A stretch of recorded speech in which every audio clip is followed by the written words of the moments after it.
Close out podcast live from the Mic'dUp studios here in Parramatta.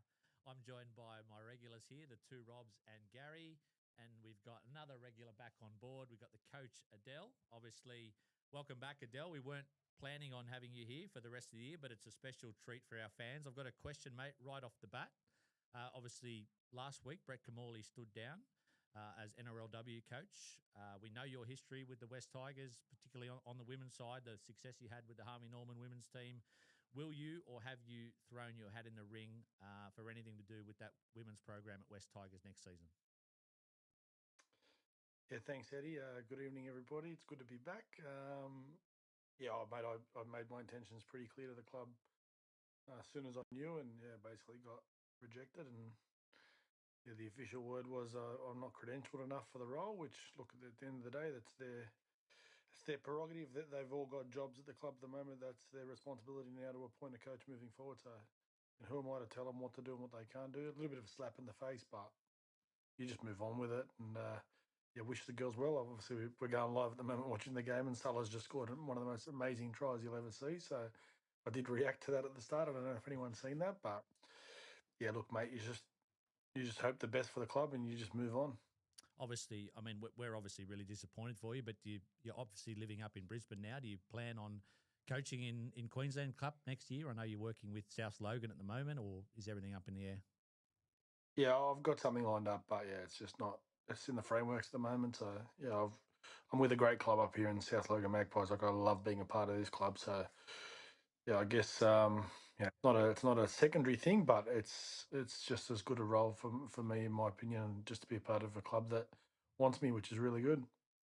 Got anything for us on this before we roll on? Adele's too polite about this, so I don't want to ruin his lovely comments, but I just think it's ridiculous that he wasn't allowed to go through the due process that everyone else is doing and applying for the job, and just if he gets rejected on what he applies. I think there's something sinister going on behind it. There's obviously a person or two that don't want him there. Richo was apparently quite clear with Adele and his manager that he was not to apply for the role, which I just think is an absolute insult to Adele. But sorry to not be classy about it, Adele, but we love you, and I don't think it's very right. And it'll be really interesting to see if Adele's not credentialed enough. I think when that announcement is made, it'll be very interesting to see who's actually appointed. Who's credentialed? Brett Camorley? How did that go for us? There are three people that have won a trophy at the West Tigers. One of them's on the screen right now. Absolute disgrace from Shane Richardson. Just on that, I actually hope, now that I know what I know, and with I hope Greg Inglis gets the role. I genuinely do. Like, I think, because I've heard a lot of names being thrown up and I'm hearing a lot of names being put out there, I genuinely hope Greg Inglis is the person that gets the job. All right, well, tough season for the girls, obviously, but we're going to focus on the men's side of things tonight. West Tigers going down 36 points to 28 to the Gold Coast Titans last night. We will be recording another show which will go out on Thursday morning. It's going to be a review of the season. We're going to have the same panel here. Adele will be on. We're going to be grading the West Tigers season. We'll be talking about the key players as well as the coach, Benji Marshall. Plus, we'll be giving out some awards and we'll be giving some predictions for the 2026 season. But before we get into the show, our viewers and listeners, obviously you can find us on the Claws Out podcast. That's one word, on X, on Instagram, and on YouTube. Please subscribe, like, comment, really helps us. And obviously our sponsors, Matchday Money, reusable press-on nails. Ladies, add Matchday Money to your game day routine. And gentlemen, it's the perfect gift for sports mad ladies in your lives. West Tigers colours will be out in pre-season, and we've got Aussie colours out now, so the green and gold with a big summer of Ashes, Kangaroos, Matildas, and all the rest of it. But Rob Bashara, I'll throw to you first. Your one word from last night. Again, so many that you could go with. I've gone with potential. I know it was an awful way to finish, particularly the second half, the way we disintegrated, but I saw enough signs there, particularly in the first half, particularly with the core group of players that we've got, that next year can be really a good year if we make it a good year. But we don't have 17 first graders, mate, and we don't have the depth. So we definitely need to stock up our ranks. Junior? Yeah, that was my word, depth. We lack depth. Mason, Suka, Seyfarth making the team weekly shows that. Suka and Seyfarth are guys that plug a hole throughout the year, and Mason should just be nowhere near a first grade side. Seeing them in the 20 each week shows where we're at.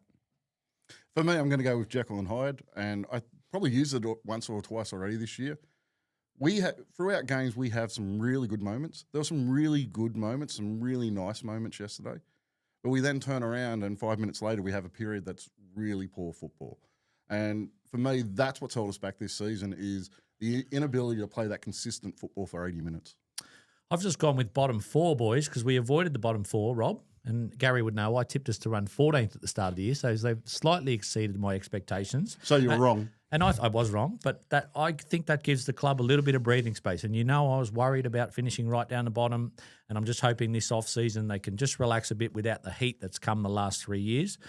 But I've also said bottom four because I think if we go in as the squad is right now, that's where we're destined to finish next year. I know you guys probably disagree with that. Adele, I'm sure you probably disagree with that, but you were out at Seabus Stadium last night, mate. Was it a typical round 27 sort of game? Were you expecting plenty of points? It's obviously a very fast track up there. No, I don't think it was a typical round 27 game, to be honest. I thought it was more of a typical Titans game at Seabus Stadium. Like if you actually go back a few weeks and look at when they played the Panthers there, it was a very similar game where the Titans were trash in the first half and then come out in the second half and almost beat the Panthers. So it was something very normal for a Titans game in that sort of weather on a fast track. But yeah, look, I enjoyed the game. Obviously, the ending wasn't great. Sitting around so many Tigers fans was really good. It was really enjoyable. But yeah, double-digit wins would have been nice for the season, Rob. I know it's not much of a difference in the ladder in this big scheme of things because both the Dragons and South lost and Parramatta won comfortably. So the only team we would have jumped is the Cowboys. We end up 13th instead of 12th, but 10 wins sounds a lot better than 9. It would have, but look, again, I think with the way we've been playing the last couple of months, or let me put it this way, where we were a couple of months ago, and I'm trying to stay as present as possible, I did not think we were going to win another game. So the fact that we've won 4 out of our, last 10 is and should have won 2 more. And probably should have won 2 more. And that gives me hope. And I will say one thing, and I don't know what you're going to talk about exactly tonight, Eddie, but if we play with the style of football that we played with in the last few weeks, we win that round 1 game against Newcastle. We win that round 4 game against the Warriors. I think we're just starting to find who we are and our identity. So I know we don't want to capitulate the way we did. I think there were some significant reasons as to why we capitulated. But, there's a lot of promising signs. What is that identity, Rob? I think it's going to sound crazy given how we capitulated. I thought the first half there was a lot of resilience on our try line. So we're trying to build it on defence. I think we're starting to throw the ball a bit more around. Like if you look at our attack, I think we're trying to really give Taylor and May as much ball as we can. So we kind of play to the right to work to the left. But there just seems more confidence about it. Just before, like in the middle of the season, it didn't look like we knew what we were doing. And even Benji said at times in press conferences, we're still trying to find out who we are. I don't think we're that sort of team anymore. I think we're getting there. Junior, 28-12 up at halftime. Are you going to look on the glass half full side, or were you obviously disappointed to get run down? No, obviously disappointed to get run down. I mean, going into halftime, I sort of thought we could still lose that game, like you said in the group chat. And I think that's probably the biggest worry for where this club's at. I don't think any supporter is safe until we're within 15 minutes and up by like 18. Because, it's happened against the Cowboys, happened against the Titans now, and both of those sides are going bad this year. Right back into the year and look. Adele's still watching the football there, and the girls, I think their game's still going. Unfortunately, a long way down to Parramatta at the moment. But Adele, it's been a habit this year losing leads. I've written down even this year back to round one, we lost an 8-0 lead at halftime against Newcastle. We lost a late lead to the Warriors. Obviously, the Cowboys and the Titans over the last 3 weeks, we went out to a 12-point lead and lost that. And even in our wins against the Sharks, Dragons and Roosters, we got out to big leads and sort of – is it a thing where we're getting nervous because we're not used to winning, or is it a squad depth issue? What do you reckon? I think it's a competition thing. I think momentum in this whole competition this year has been very similar for most teams. We've seen that happen so much throughout the year with a lot of teams. I mean, I go back to the Canterbury game at Bruce Stadium that day. I think it's a common thing across the competition, that momentum. And I'm not going to go into it too deep, but I'm not just talking about us.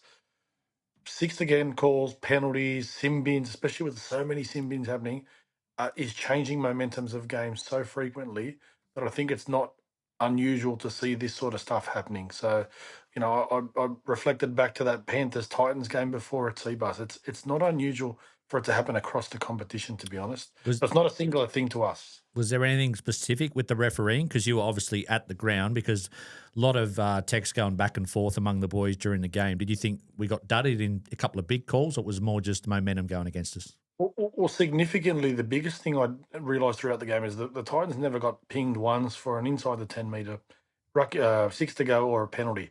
I was sitting in line with it, especially on our trial in the second half. That second tackle kick Jerome did. Mate, put it this way, I went back and looked through my little program that I've got that allows me to watch the game through the coach's eyes. The Titans were offside. They were frequently offside. And they knew that after that first half, they needed to jam up on our left edge really early to stop us. And the referee refused to penalise them. And when that happens, you know what? You just got to cop it on the chin. But like I've said all year, we've got to be better at defending that sort of stuff. Getting out to those big leads, obviously the good sides usually close it down. Do we lack a game manager? I know Luai's, our Batman, he's playing 6 now, but is that something that potentially we fall down in the back end of games? I think it does to a degree. We saw that in the Gold Coast game when Adam kicked the field goal, just working it to that corner, which Adele and I disagreed with a little bit. I don't think we're systematic in how we go about closing games. But that said, we lost Latu. Once we lost Latu, that right edge, not only in defence, but in attack, we really couldn't go out to the right. When Heath Mason got the ball, he'd either run with it or pass it very slowly to someone outside. And we just didn't look potent when he was out there. We'll go to the clause out turning point right now, Junior. Was that the turning point when Latu went off injured and Heath had to come on and replace him? Yeah, that's what I've got down. The Latu injury, Mason comes on, we lose his minutes 18-0. Again, same thing happened in the Cowboys game. Latu goes off, there's a shuffle. Defensively, that right edge just falls apart. I don't want to be too critical of one player, because I've said when we had the Naden discussion not to be critical of one player in the past, but Heath Mason wouldn't make my Oz tag team with his defense, mate. He's just not a first grader. And he had a great game, I think, against Penrith earlier in the year, and I'm pretty sure we extended him off the back of that, and I'm just thinking, why? Gary, the stats, 9-3 line breaks to Gold Coast. So obviously we know they've got points in them and they cause us trouble, as they do most teams. But the disappointing thing for me is it wasn't like they played a great game. They made 13 errors. Yeah, I actually thought they were quite poor yesterday. For me, twice during that game, I thought we got out to decent leads. We got out to a 12-point lead at the start of the game. And we kind of relaxed a little bit, and I think that happened again in the second half. I think when we got out to 28-12 or whatever it was, I think we kind of took the foot off the pedal. And once you do that, the Gold Coast are a side that can score points quickly.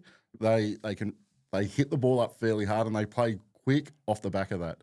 And for me, we just couldn't handle that. And once Latu was gone, they straight away targeted Mason. They went after Mason as soon as that change was made, and he just couldn't handle it. Match day Manny of the match, Adele. Who did you got for us? Samuel Alafino. Clear He's been standout for you? outstanding. Yeah, he's been outstanding the back end of the year. He's really evolved into a strike back rower. Even defensively, like that left edge defense has become really, really strong. The only times we've been beaten, and I could be wrong, but over the last 4 or 5 weeks on that right edge is when we've been stripped actually on the other side of the field. There's been some issues, and that left edge has had to be caught short. But, yeah, he's a big part of that. But yesterday he was really, really strong again. He even had a hand in, I think, 2 of the first 3 tries. He got a little offload away for the first try, which I think Macassini scored in the corner, and there was a chip bomb from Latu where he managed a bit of basketball back to Royce Hunt. So he's really, like, second-year syndrome's often a thing, and probably in the first 8 weeks of the season I thought, okay, maybe he's going to feel that a little bit, but he's really finished the year strong. Yeah, I hadn't seen the hype in him, but his last 3 games have been magnificent. It was a photo finish for me. I went Jareem Buller just because Jareem just adds so much to our game. But, yeah, Samuela was brilliant yesterday. Your man of the match, Junior? Yeah, I actually went with Latu. I just thought other than he bombed a 4-on-2, which I think we ended up scoring the next set because we got the ball back. I just thought he straightened. Yeah, I thought he straightened the attack well, engaged the defensive line, and he ran the ball when he needed to run the ball, not just for the sake of running the ball. Yeah, I'm Sam Fainu as well. I thought he was outstanding yesterday. That combination with he and Luai, it took a while to build, I think, but Luai's playing better football now because of the line Sam's running. They've worked out how to work together. I think Taylor May coming onto that left edge has freed a little bit of the eyes up off Sam a little bit and enabled him to actually have that extra space. And the ball he threw for that Macassini try was a really nice ball. He hit a really nice hole and then offload really quickly to Luai. Yeah, that was a really nice play. Coach, my moment of the match was obviously the try for the debutant. A lot of hype going in, but with hype comes pressure. And his stats actually surprised me because I thought a few times the Gold Coast were up on him, trying to probably, hustle him. But 166 metres, 64 post-contact metres, obviously got a try, 3 tackle breaks, and even 3.2 play the ball speed. So he didn't look out of place.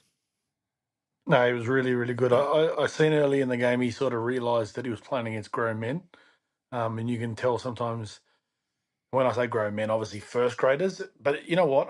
The one thing I will say about him, his first couple of carries, he went straight at Tino.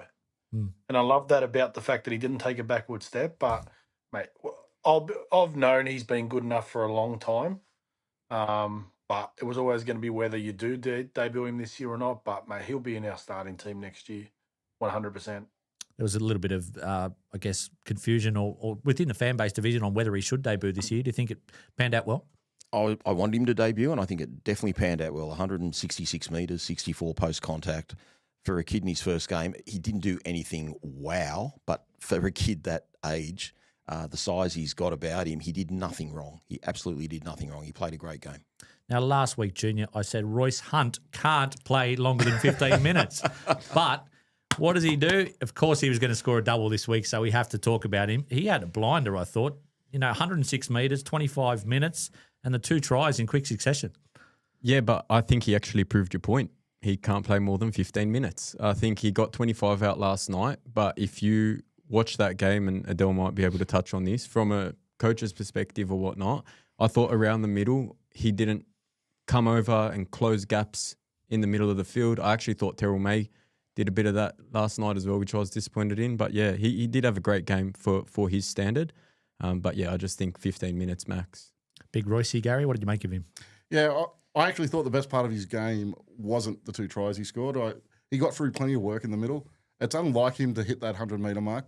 47 of them post-contact. So he had a really strong game, but I do agree defensively, he was a little bit slow. Those sort of impact players, Adele, like guys that come off the bench or know they're going to play limited minutes, do we underestimate sometimes like they're trying to jam 60 minutes into 20? Like we've seen Pole this year lose, I think, confidence the last 8 weeks of the season. I don't know if Royce Hunt lost confidence or just his conditioning wasn't good enough throughout the season, but was that one of his better games last night? For us, it was, yeah. But, I guess there's some decisions to make there moving forward in regards to what he does. I think his preseason is the key for him, right? I mean, that's what it comes down to. You're a professional athlete. at the end of the day, every single player is able to get themselves in the right condition to be able to play longer minutes and get the same sort of effectiveness out of him. So his preseason is going to be the key for him. We learned last year the club will be very strict on standards on where you come back from preseason. Remember they put some black marks on a few people last year. I think Latu was actually one of those players last year that got breached by the club. So, yeah, I think that's going to be the key for him next year. Jareem Buller, Rob, I think he's had a magnificent season. I know I've been harsh on him in the past, but that first try leap above Keanu Kinu, that was effortless. That was actually my moment of the match when you get to it. I thought it was brilliant. The way he timed that jump as well. You notice Kenny jumps up just a fraction early, but Buller doesn't, and just gets that extra height on him, catches the ball. He's an absolute weapon for us. Last year he played more of a backup role for us. I thought he was down a little bit last year. But this year, he's popping up everywhere, and he's so important to our attack. On that take he took, it's really impressive the way he actually takes the ball and spins in the air.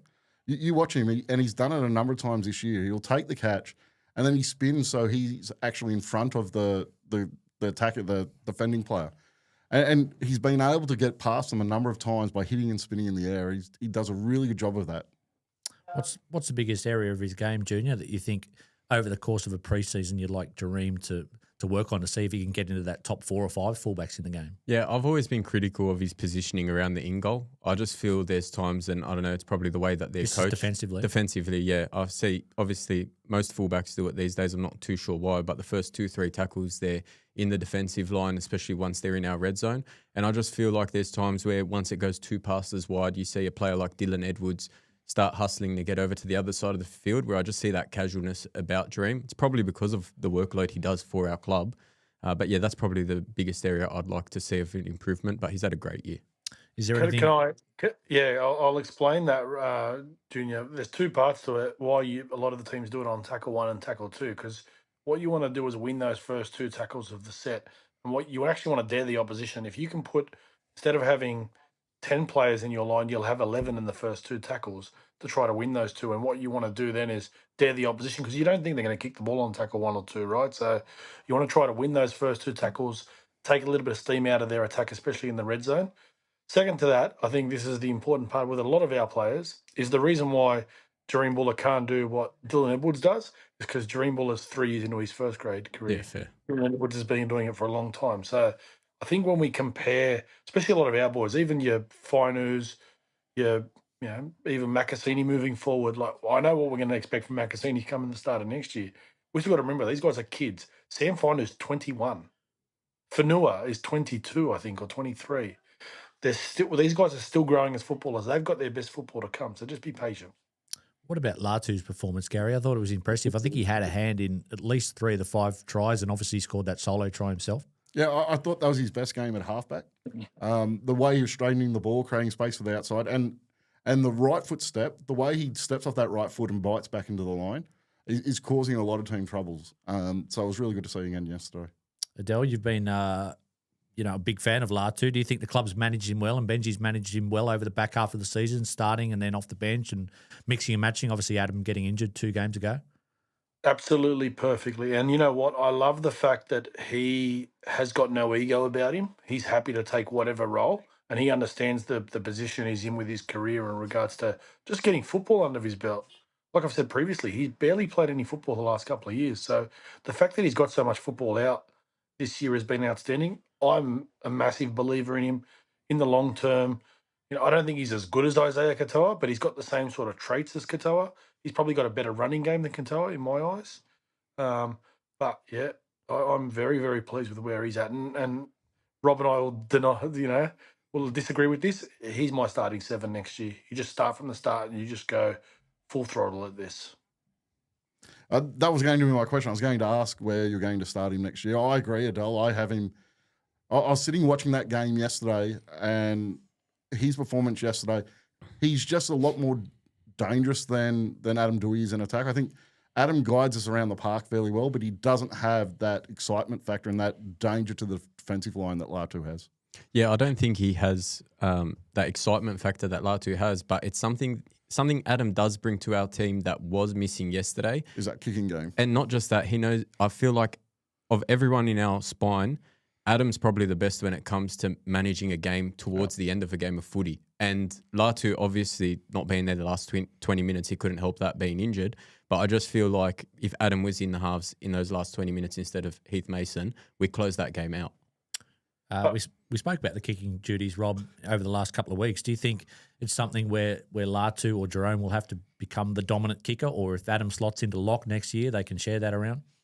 Well, again, we disagree on this. I don't think Can't kick from lock. I don't. Well, if Terrell May's got the biggest boot, I don't think Terrell May should be kicking from prop. Like, I just think the half is running the show, and I just think it just becomes a bit of a mess when they're all chiming in to do all that organisation. Your 13 now really is part of your spine. If you've game planned to have your 13 doing a lot of your kicking, there's no reason why you can't. You set up your structures, you set up your game plan to do it, and you allow him to do it. So I don't really have an issue with that. But I also thought Latu's, especially his high kicking game, was outstanding yesterday. That he was getting the ball really high, and the way Buller was chasing through, and Sam Fainu chased through and put a lot of pressure on the fullback as well. Those two guys, they were attacking kicks, where earlier in the season, those sort of kicks have been defensive kicks. So it's not about who's going to be the better seven for me. I think they're both great sevens, and they're both totally different sevens. It's just that I think Latu will handle 13 a little bit better temporarily. The poise Latu has at 7, I love. I get that, but I just think there's something about, maybe it's just Adam's background or personality. I just think Adam wants to be the man. I don't think he's the man at lock. Coach, we haven't had you on probably the last 3 or 4 weeks, but Jerome's football over the course of that time, adding Taylor May to that left centre spot and the combination he's developing with Samuela, that's coming along like a train at the moment. It's been better. I think what I've noticed is when Jerome has played, when Latu has come around to his side of the field, it's been a little bit better. And he's enjoyed having that little bit of freedom. I was really disappointed yesterday. I promised I wasn't going to be negative tonight. I was really disappointed. Join the crew. I need a friend here. I'm the negative one. So go for your life, Adele. In the second half, for some reason, every time we ran shape to the left side, it got to Jerome and there was no extra shape. And that's the secondary phase of our shape. I just don't know why. But I think a little bit of that's got to do with the fact that the Titans, like I said, I was sitting right in front of it. We're a mile offside, and they really come up in our faces and decide to shut that off. But yeah, no, look, I'm happy with where Jerome is. It was always going to be a year of figuring out a completely change of a system for him to go into a new system. He's never going to be Nathan Cleary or Mitchell Moses because that's not who he is. Okay, and it's even more reason why I think Latu needs to be our 7. Is the fact that I think you just got to get that 6 and 7 combination going, and you can never, control injuries and what happens through the year. But the other part to it is, for me, it is watching yesterday. It annoyed me how many different people we had linking as our 13 yesterday. Terrell did it a lot. Twali did it a lot. Fanua did it a bit. Charlie Murray did it a couple of times. Seyfarth did it as well. Not Charlie Murray. Seyfarth did it. I just think, your good teams, your 13 and your link player is very consistent and it allows you to have that same combination. That's why I think Adam's the man for the job. And I have been watching you guys, and to argue Rob's point about your halves kick, well, Reece Walsh has been doing a lot of kicking from fullback for Brisbane. A lot of fullbacks do kicking. So if you want to use your 13, you can. But I agree with Gary. I think Latu's kicking game the last couple of weeks has been outstanding.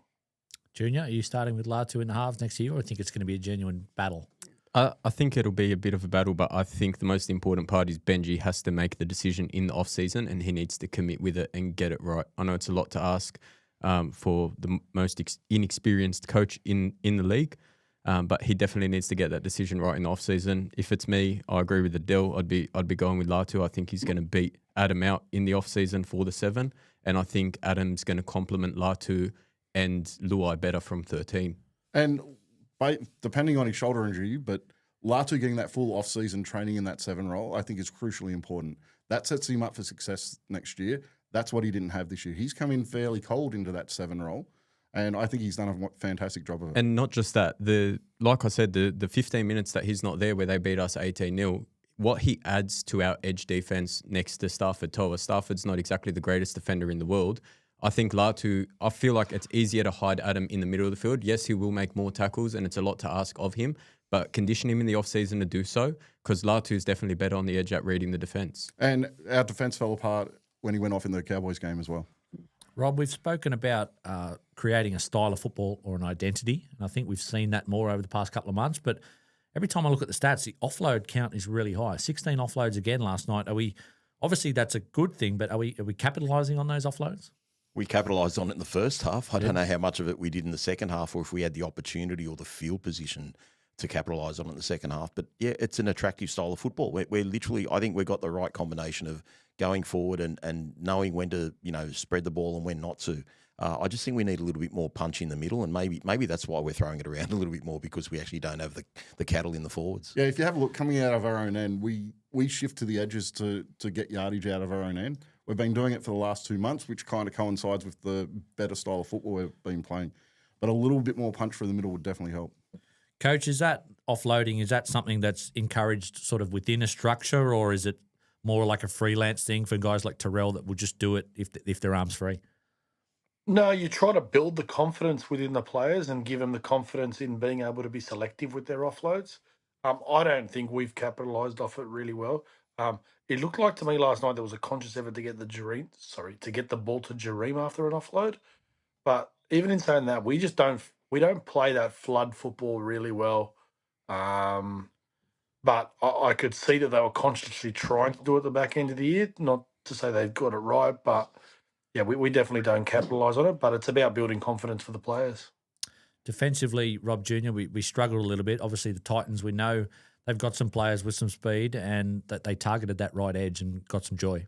Yeah, AJ Brimson having a field day out there.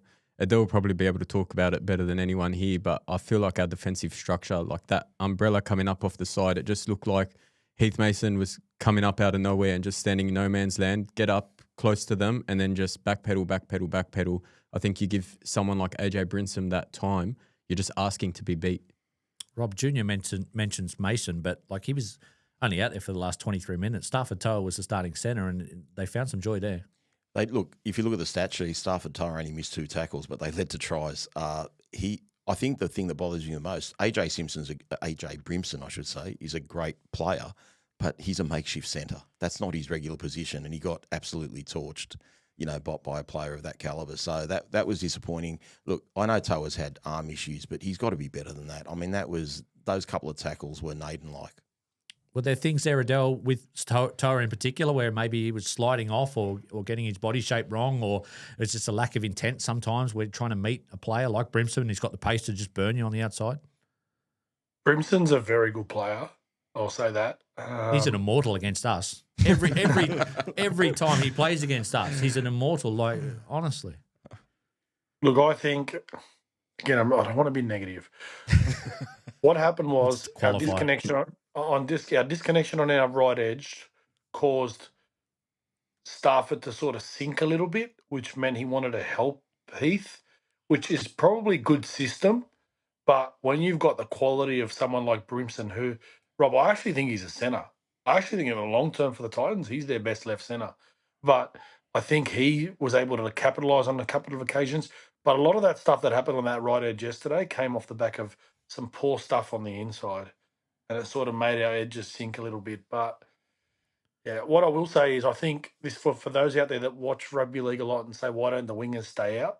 Tito stayed out every time yesterday to give Toa the confidence of manning up on his centre.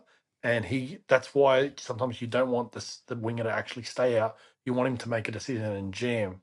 It's to put a bit of pressure and make them throw the pass. But look, once the Titans were coming downhill, we weren't stopping them. Yeah, they obviously had all the momentum, Junior, in that second half. And I don't want to turn this into a hammer-a-thon on Toa or Mason, but there's no hard and fast rule for competing for kicks when they land about 10 metres out. But I think Tino jumped up and grabbed that kick, and sort of Toa and Mason just watching there. What did I say then? No, I just don't know how you want me to not have a hammer-a-thon and then just point out what they're doing wrong. My biggest issue is the 1%. Should they be competing for that? Well, first of all, even if Tino jumps up and drops the ball, it's a penalty. So it's just dumb play. And I think him not being a regular first grader, maybe that's the reason, because it was coming from him. But it makes me wonder where the attention to detail is in our team. Even you look at the second last try the Titans scored, they get around Mason, Buller's backtracking, trying to stop a try. Mason's pointing as in take the ball because he's going to cover the inside. Then just starts jogging. They pass it on the inside and now they've scored near the post rather than scoring in the corner.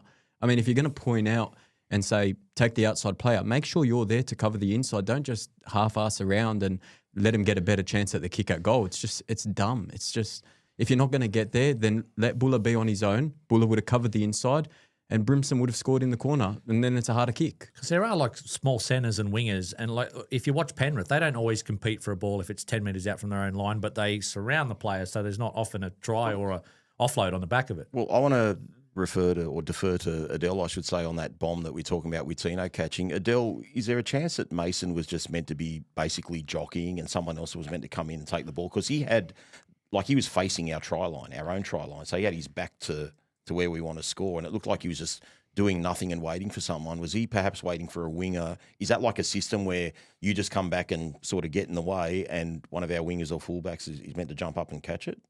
Yeah, he was basically trying to run an escort or plant himself in front of the drop zone.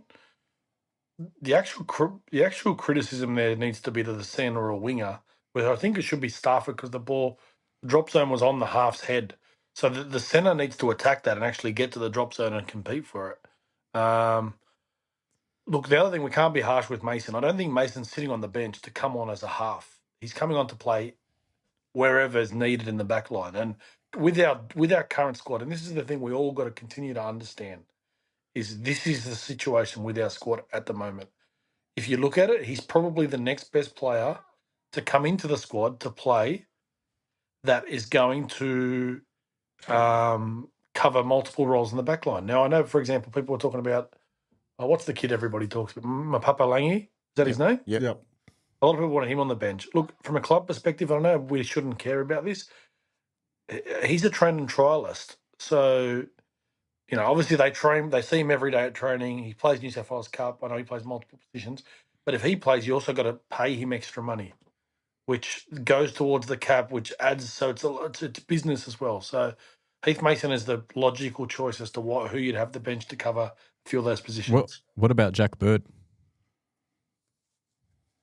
Coach? Something's got to be happening with Jack Bird. There's got to be something going on in the background, and it's been a big trait of our club at the moment where we don't really hear too much, do we? So, yeah, I'm guessing something's happening in the background with Jack Bird. Because he's not playing reserve grade either. I don't know what's going on with him, but I'm just wondering how he's not making the side. That's a respect thing sometimes. With senior players, you don't play them in reserve grade, but it's even one of those things that, like, I haven't seen him in the sheds. I haven't seen him in training shots, so, yeah, not sure, to be honest. I don't think it's a much better option, but surely Naden was a better option than... Oh, don't start this. Well, I'm serious. I mean, I'm not a Naden fan, but surely Naden plays a bit of 5'8" in Cup. He's played wing for us this year. He's played centre for us this year. He's an older body. He's a bigger body. He's got more experience. Would he have not been a better... And again, like if Mason was a 2 out of 10, Naden's probably a 4 out of 10. Like it's not really a massive upgrade, but surely that's better than Mason. They heard Eddie torch him, so they didn't want that again. And we should say one thing, not trying to torch him too much, but guys, Sione's been one of our best players the last month. He missed 9 tackles yesterday, so we're having a go at Heath. And we also moved him around a lot yesterday. Yeah, he played 3 different positions. Okay, but 9 tackles is a big whack. On the forward pack yesterday, Junior, I know Terrell had his usual decent numbers, but were there any standouts there? No, I actually thought that was Terrell's worst game for the club. Okay. I thought he looked tired, and I think it's As a he should result. be. Yeah, 100%. He's playing 75 minutes every week. It's not a knock on the bloke. Like I think that's how bad our forward pack was. That I thought that was his worst game, and he's probably still like our second best forward after Samfenu. Use of the bench, coach. Collision, wrestle. You'd like to talk about those sort of things. How'd we go over the last 4 or 6 weeks? We improve as a squad over those areas, or is the cupboard a little bit bare and Terrell's had to bear the brunt of most of that forward pack this year? Oh, look, I think that's a little bit unfair on Twiley. I think Twiley's been good. Yep. I don't necessarily think, I agree with Rob Jr. I've got to remember, I've got to say that. I think there's a few things I think Terrell needs to bring into his game off the back of what he's been able to do this year. But, yeah, I don't necessarily think that, it's only been him. I think even Fanua, I know Fanua's had not a great back end of the year, but he was really good at the start of the year. But What I will say is I think our contact and our wrestle did improve come the back end of the year. Still not elite, but it did improve.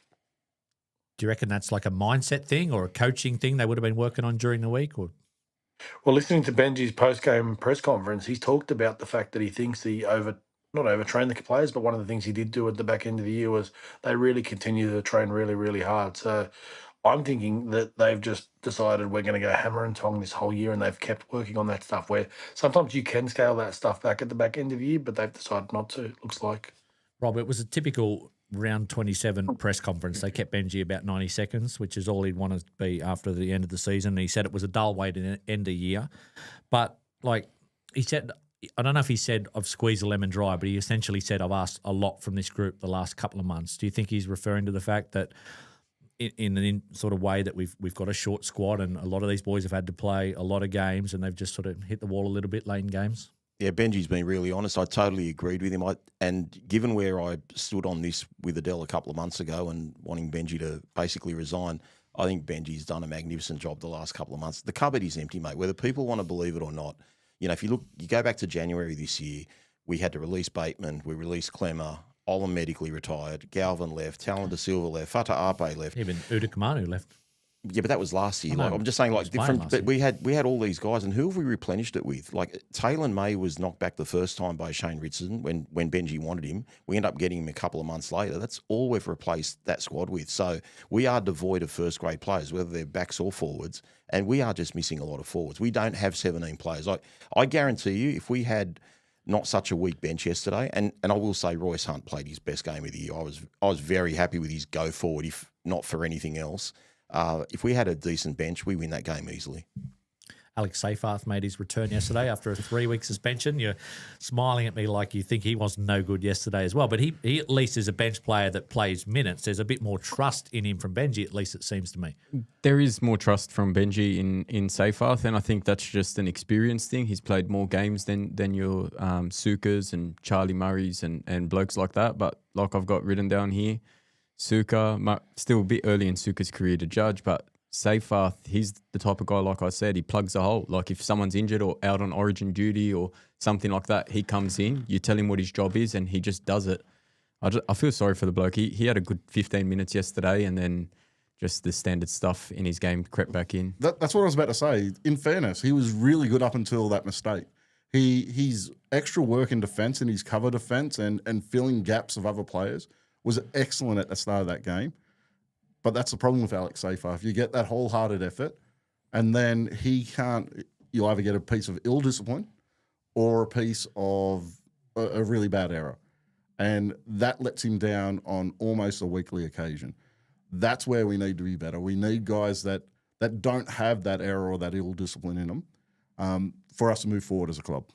Coach, we do get Kai Pearce-Paul next season. He probably can't wait to get out of Newcastle given how they played today, going down by 60 or whatever they did. But assuming he starts on the right edge, what do you think our bench could look like? Would you play Sione in the middle or Seyfarth in the middle off the bench, ideally? I have no doubt, Eddie, that we will be very active in the preseason or in the off-season. I have no doubt about it. And it doesn't mean we're going to sign superstars, but I think we will be the club that will be talking to a lot of managers. And when there's conversations that these other big clubs want to move, look, I have no doubt, and that's the wrong word to use. I have a gut feeling, we're going to end up with Nelson Asofa Solomona at our club. Is that a good thing or a bad thing? A great thing. It'll be a great thing because you know what? And I'd be aggressive with it if I'm the club. I'd go at Melbourne. He's on one of the biggest contracts. If they can spare half of it, we'd pay half of it. And I don't know the ins and outs of it, but that's what we need. We need size. We need aggression. We looked at that this year with Royce. Royce can't. One thing about Asofa Solomona, he's got a big motor. I know he can't go for a full game. Why is Rob Jr. laughing? We thought it happened again. It's deja vu. It happened. Royce can't. We've got to stop doing that. Royce Hunt can't is a hard thing to say. Mate, as I'm drinking water as well, Adele. You done me dirty, mate. Adele, I was going to ask about Jack Bird. Sorry if you didn't get to finish your point. You can go back to it. But Jack Bird, because you've been within the four walls, players get a lot of criticism for not being loyal, but could clubs be as disloyal? And I'm sort of asking Could it just be the fact that, you know, they're not saying this to him, but Richo or whoever's going, this guy's on 400,000. We're just going to give him no opportunity to play, so he's basically got no option but to look elsewhere. You're asking me this question on this week is pretty ironic, but no, like, yeah, clubs are within their right. Clubs are within their right. So are players. Like, actually, you know what? That's unfair to say on the clubs and the players. Like, in the end of the day, this is a business. Everybody does it. Players agitate, like we've seen earlier in the year with our players. Clubs will do the same the other way. That's why you can't be critical. So I'm not sure, to be honest, Eddie. That's a hard one for me to sit with at the moment. Anything else we want to mention from the game, Rob, that we've missed? No, I think you've touched on Sam Weller being great, Buller being great. Hunt had his best game of the year. I know that both boys have said it. I want to be the third person to say Seyfarth had a brilliant first 20 minutes. It's just a shame he had that stupid brain fart at 10-0 up. But yeah, nothing really. Can I defend Alex Seyfarth? Because I've been critical of him. I think what we've put ourselves in a mindset that he's not allowed to make an error. Because I thought he had a really good game yesterday. He made one error. And let me tell you, I was at the game and I'll text this to Rob. He got absolutely sprayed by Benji. He got hooked in that. Seyfarth doesn't come off first. He's never our first guy to come off. He got hooked. And Benji made a beeline to the end of the bench, looked at him, and absolutely gave it to him. And you know what? I think that's about standards. It's not the one mistake, though, Adele. It's the history that's led up to that. Oh, no, I meant yesterday. I mean yesterday's mistake, yeah. Yeah, but there's too much of a history to let him off with that one mistake because there's 1,000 more. Well, I'm sure the boys would have had a good night out on the Gold Coast, even though they didn't get the result they deserve. Like, you know, they deserve it. So they've been going hard for 27 weeks, and I said last week they would have packed their jeans. It's one of the first things you'd pack when you go to the Gold Coast for around 27. But over the next 6 or 8 weeks, what's the most important thing for Benji and Richo? It's obviously trying to strengthen the squad, but is there something in this squad at the moment they could improve looking into the preseason? Yeah, I think for Benji, it's just about keeping this group united and the chemistry. I think we saw a lot of improvement this year off the back of the culture, bringing Luai in, the boys putting in that effort for each other. I think Galvin sort of derailed that. I think Richardson, I know people are going to think I'm probably being critical because of Adele, but I think Richardson's got the biggest job at our club right now. Benji's doing a great job, in my opinion, with the playing group in terms of getting them to play for each other. Maybe tactically they need an assistant coach or two to help out. But he's got a big job in terms of identifying what Benji needs, and Benji's got to say, this is what I need, give me it, and just go get it done. I think you mentioned 4 or 5 weeks ago it'll depend on the last few results whether there's potentially changes in that coaching staff. Now, they've lost the last 3 games. Would you like to see an Adam O'Brien who's actually come out and said, I don't have to be the lead singer. He's extremely experienced. Benji's not going to go down that path, but would you like to see an assistant brought in? I don't know what's going on inside there. Obviously, we want as many good people as we can in the club, like this bloke here. But if Adam O'Brien's one of those guys, so be it. I think, like, to echo what Robbie said, Richo's been raving on since 6 months ago about this war chest. We're going to make all these massive signings, and all we've done is we've had Kai Pearce-Paul sign, and we had Taylor May signed to a train and trial. We've signed a couple of young blokes, or not so much with Maverick Guy, but Ethan Roberts, Maverick Guy. They're not exactly first-grade household names. So he's got a big job to do, and he needs to give Benji some stock because we just don't have the stock right now, particularly in the forwards. Is the salary cap a little bit tighter than we think? Steve said that to me last week. Like, big up, like Taylor May's going to have a 3-year deal. There's going to be upgrades to Appy. Obviously, Jerome's on big money. Probably going to look at re-signing Terrell. Adam Dewey got probably more money than the club was expecting to fork out on him. So I think it's tighter than everyone kind of thinks, but it's really crucial we go out into that marketplace and we find that middle forward. That's really what we're lacking. I think if we get a high-impact middle forward, that transforms the way we want to play, and it suits the way we want to play. The problem at the moment that I think we haven't taken into consideration is the Perth Bears, and the end of the CBA. First of all, you can rule out Adam O'Brien. Adam O'Brien is managed by Isaac Moses, so he won't be coming to our club. The Perth Bears come in 2027, so that's one really thing that you got to understand, that anyone that comes off contract realistically is going to probably say we want to sign for a year, maybe 2, But I don't think they're going to go any more than that, because then the CBA new deal comes in 2028. So then, lower ranked players or mid range players aren't going to have ratchet clauses in their contracts like your top end players. So I think it's going to be really, really tough to sign players unless there's only one reason they're going to sign with the club, and it's been a lot of the reason why a lot of the other guys have signed with the club, and that is because of our head coach. So we're going to have to use Benji's pulling power as best as we can. Adele, just from a coach's point of view, obviously the players are going on holidays now, but do they have like exit interviews where you go one-on-one with the coach and they review your season and things or targets they want you to hit when you come back in 6 or 8 weeks? Most clubs do it. Every club's different. It's tough, right? Because in situations where some of the players are leaving the club, for example, or not contracted, they don't really want to do exit meetings. They don't really care for exit meetings. But obviously the guys that are still there, they'll do that. So, yeah, every club does things a little bit differently. But from what I understand, we'll have exit meetings at our club, yeah. Is there something in pre-season you'd like to see the squad focus on? Obviously, when they get back in November, it's generally fitness heavy and maybe an army camp and stuff like that. But is there something specifically that you think this coaching staff will learn from the season? From speaking to Adele most of the year, I want to see our kick chase improved. That's been one thing that's let us down quite significantly. So I think I want to see the kick chase improve. Junior?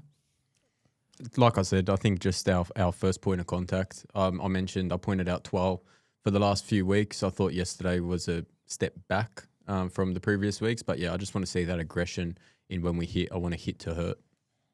Anything, Gary? For me, it's those attacking and defensive structures. It's about having those systems in place, your attacking systems, your defensive systems, to set us up that our actions are repeatable. For me, early in the season especially, the lack of structure in the way we attack, I don't want to see that at the start of next year. We appear to have identified a style of football we want to play. Let's get that embedded during the preseason. All right, well, I think that'll do for tonight, Rob. Possibly our last live show. I know we're going to have a season review, which we're going to film with all these boys here, which will be out on YouTube hopefully on Thursday, where we're going to give out a heap of awards and go through the season, rating the coach and the senior players. But are you stress-free now? The season's over. I've just taken a deep breath. I'm relieved it's over and no more stress for 6 months, Rob. Mixed feelings. I am selfishly relieved like that, but at the same time, I felt like our season was just starting. I'd love a few more players. If I look at some of the teams that are left in the comp, and I know it sounds crazy given where we finished, 13th. The Warriors are just making up the numbers. A couple of the other teams have got some serious injuries. Like, if we just had a few more players on that bench, we could actually do some damage in the semis. It's going to be a good summer as long as Canterbury don't win the comp. That's what you're going to say, isn't it? 100%. I just don't want to see Anyone any else. success. I support the Tigers. I also support whoever's playing the Bulldogs. So, who wins it, Gary? It's opened up a little bit over the past couple of weeks. I think the injury to Hughes really makes it difficult for Melbourne. It'll be interesting to see. Canberra is probably the informed team at the moment, but whether they have another year, it's going to be an interesting month for football to watch. What do you get up to in summer, Coach? Are you a cricket fan or NFL, or you got no other interests outside of rugby league? Mate, I watch any sport, anywhere, anytime. We're about to go into night one of Sunday football in the US, so I'll be up early in the morning. Loving the cricket, but with my obviously coaching, we'll be back November the 1st. I think it's November the 6th, actually, we're back. So, not long to go, and we'll start preseason up here. All right. Well, thank you to our viewers once again. Close Out Podcast on X, on Instagram, on YouTube. Thank you to Matchday Manny, and we'll see all you guys soon. Thanks, boys. Thank you.